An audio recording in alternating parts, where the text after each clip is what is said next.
And we welcome in the number 4 ranked welterweight in the world. 8 wins in the last 4 years. Remember the name, Belal Muhammad. Belal, thank you so much for being here. Salam alaikum.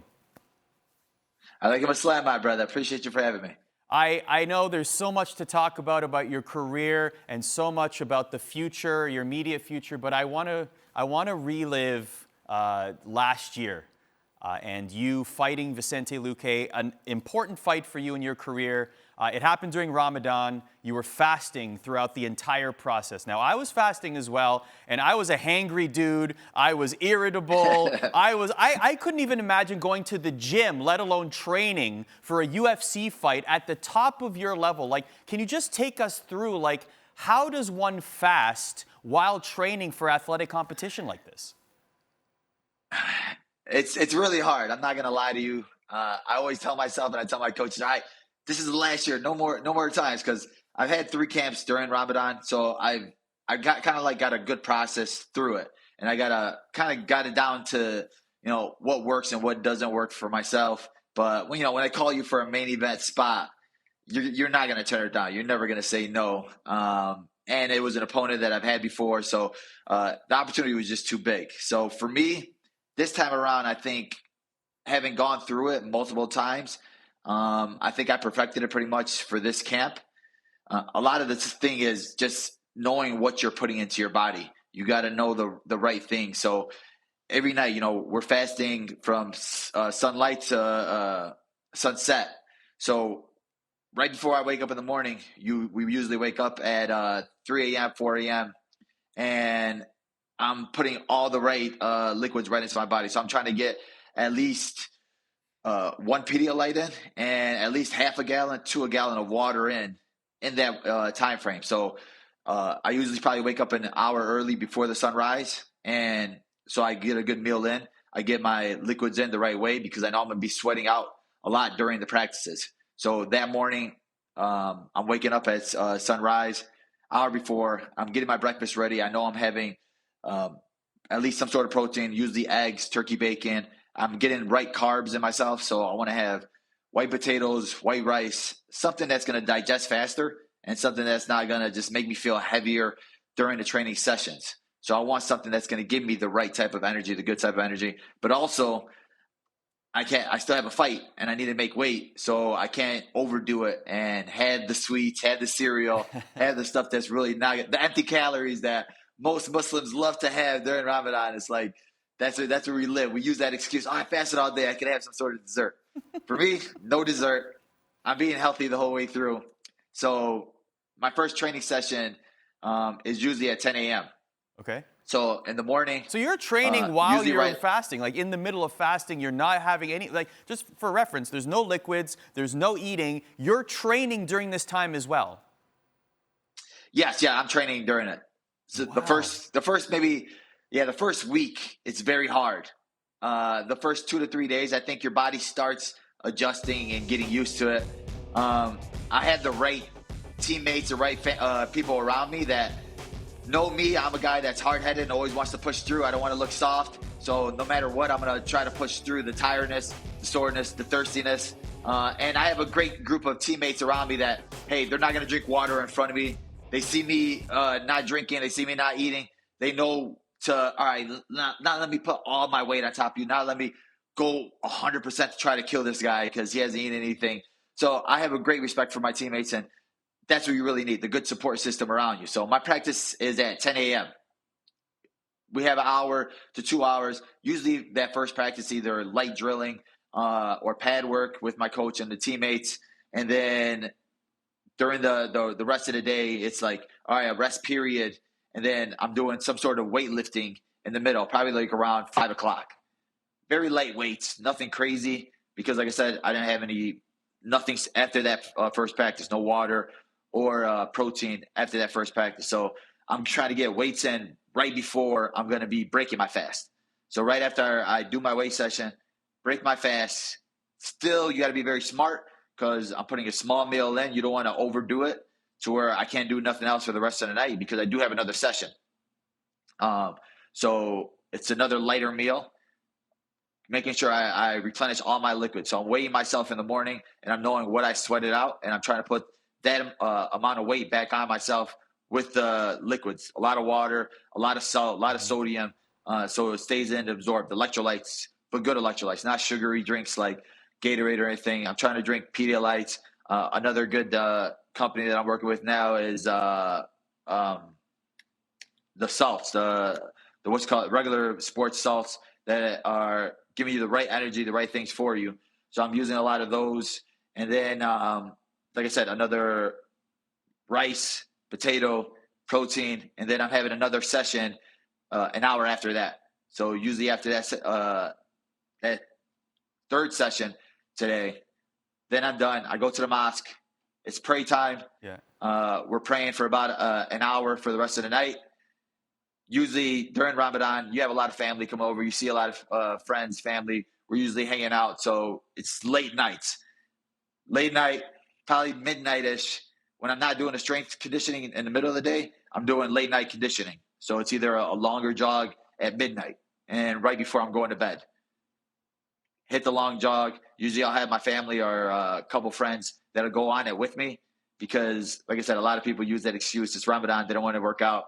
I'm lazy. I'm sitting there. But if I have a camp, I'm making my brothers go on a jog with me. I'm making my sister, family go on a jog with me. Everybody works out when I work out. That's incredible. Yeah, I'm using that excuse. The sweets, the no working out. Look, the fasting is enough, okay? Like, mashallah, good for you, man. That's incredible. I can't believe that. Like, I'm curious, though, like, how much does a Ramadan training camp differ from your regular training camp? Well, I mean, it differs a lot.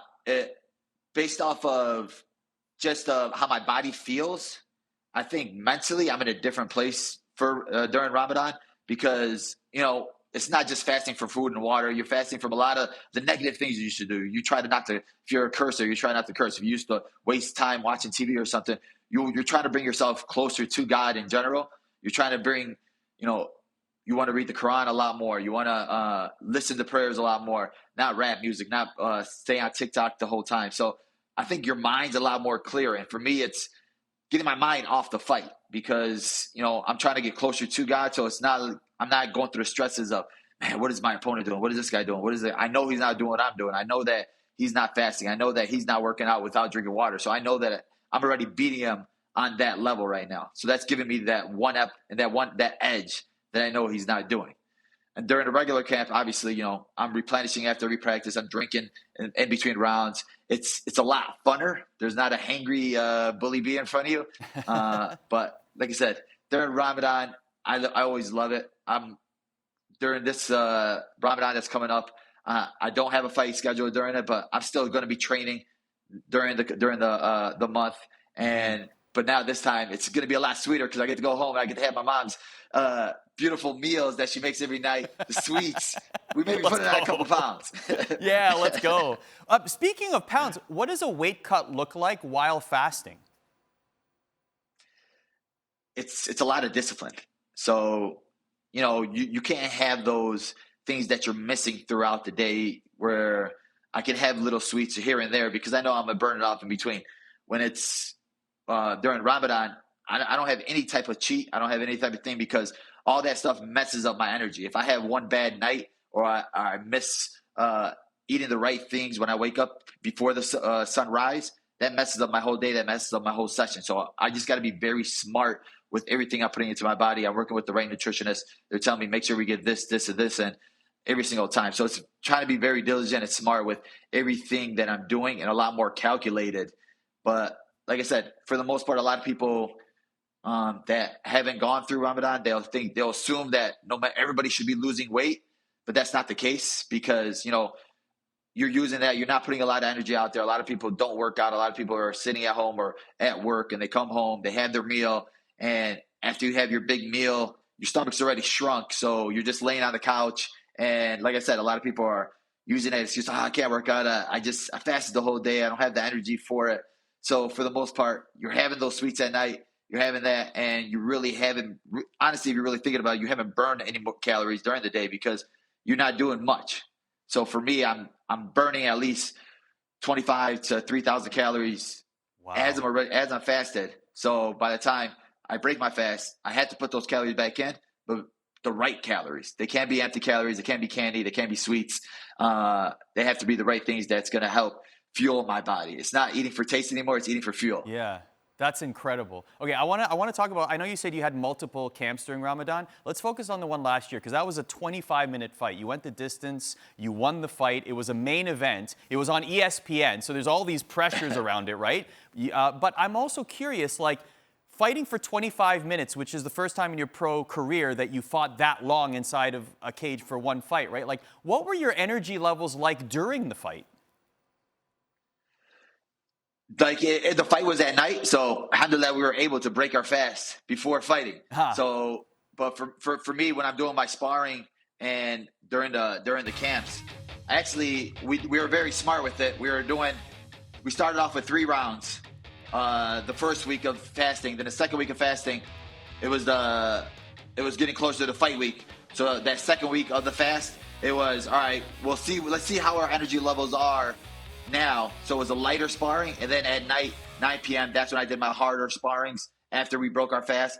But like I said, I felt a lot heavier at night, so I was getting my better sparring sessions in the morning when I was fasted because I had better energy. I was lighter on my feet than lethargic after you eat, and you haven't eaten all day. Your body eats that. It's trying to digest everything, so you feel a lot fuller. So for me, it was eating the right meals right after the fast. This is all incredible stuff. Like, I'm fascinated by everything you're saying here. I have one more question for you, little off the beaten path. As Muslims growing up in America, one of the famous examples of athletes doing great things during Ramadan is Hakeem Olajuwon. I know this might be a tough question to ask you because you're a Chicago guy, but the famous example that's always brought up, right, is Hakeem Olajuwon guarded Michael Jordan on a Sunday afternoon game in 1997, and he outdueled the GOAT of basketball while he was fasting. And I'm just wondering, as somebody who's now also done something like this, right, like you've competed at the highest possible level in a sport, and you fasted in and around that. How do you look at that moment that Hakeem Olajuwon was able to do this, or even other Muslim athletes are able to do this? How do you look at it from your lens now? Honestly, it's kind of it's a blessing to me to be able to show people what the body's capable of doing, and show people what the religion is about, to show that we're willing to sacrifice anything. We're like for God. That's the goal. Like, no matter what, I don't care about riches. I don't care about fame. My goal being a Muslim is to please God. So God always comes first. And to have guys like that who are getting paid millions of dollars and to still go out there fasted when people are looking at him like, wow, this guy's crazy, that guy's crazy. But to us, we know what we're doing it for. We know that in the end, God is going to be pleased with us, and he's going to take care of us because we're doing it with those intentions. We're not going to get injured. We're not going to pass out because we're doing it for God. And God always got our back no matter what. So when you see guys like Hakeem Olajuwon, Kyrie Irving, who played great during this last season while fasted, those beautiful things show the younger generation that you can be a Muslim and be an athlete and be at the highest level in front of the world and show the world our religion, and to put our religion out on a platform like ESPN. If people are thinking like, wait, this guy's fasting, let me look into it more. Let me Google what fasting is. Let me Google what Ramadan is. I have teammates that will fast with me during Ramadan, and they're not Muslim because they want to see what it is. They want to feel what it is. And now I got guys that'll do it every month now, and they'll message me, hey, when is Ramadan?